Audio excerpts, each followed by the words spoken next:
Welcome, classic rock fans, to another episode of Live Listen. And for today's episode, I'd like to specifically talk about Thunder's new album. I think it's their 11th studio album, simply titled Rip It Up.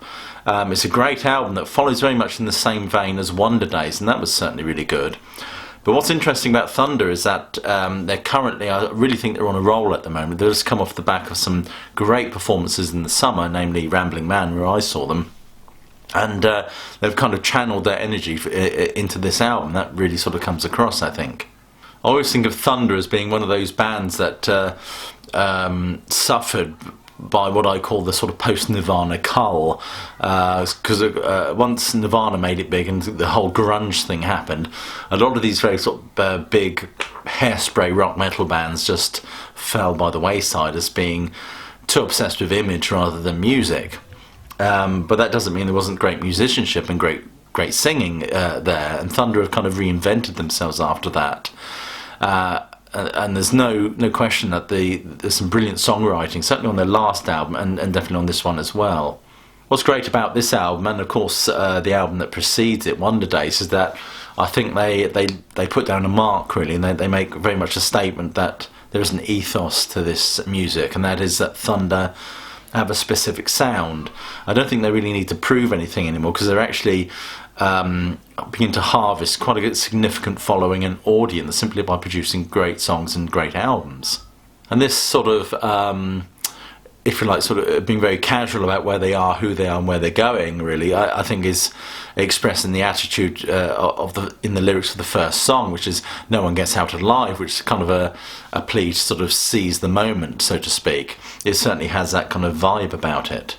And I particularly like the title track, which has a very much kind of a T-Rex Slade sort of glam rock feel to it, very stomping sort of track, really, which is a bit of an earworm, really. It sort of certainly stays with you. And there's a great song in there called She Loves the Cocaine, which is a very sort of sleazy sort of guitar sound, seen very much as kind of a condemnation of the sort of whole sort of rock sort of party scene. And this album, I think, there's certain songs in this album would not be out of place on their Backstreet Symphony album, which was, I think, their first album, and that has some great tunes on it. But you get songs like Right From the Start, which is a kind of a very sort of a massive ballad to it, but it has that kind of eclectic feel, really, to it in some respects. For example, when that's juxtaposed with songs like I Love You More Than Rock and Roll, has a great chorus, and it's perhaps one of the heaviest things they've ever done.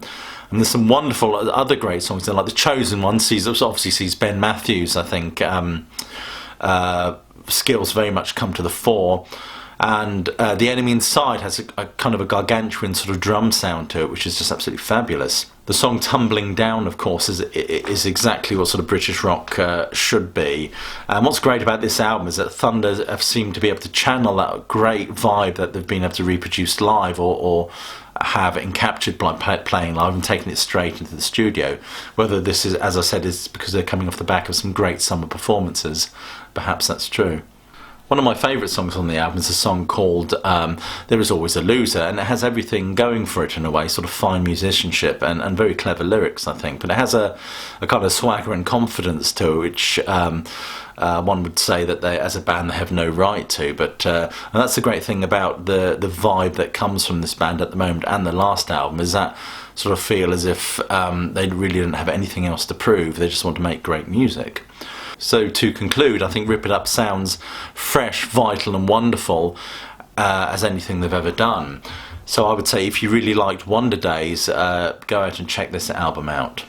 Anyway, you've been watching an episode of Live Listen. Please click like and subscribe, check out the Facebook page, but more importantly, please do keep listening.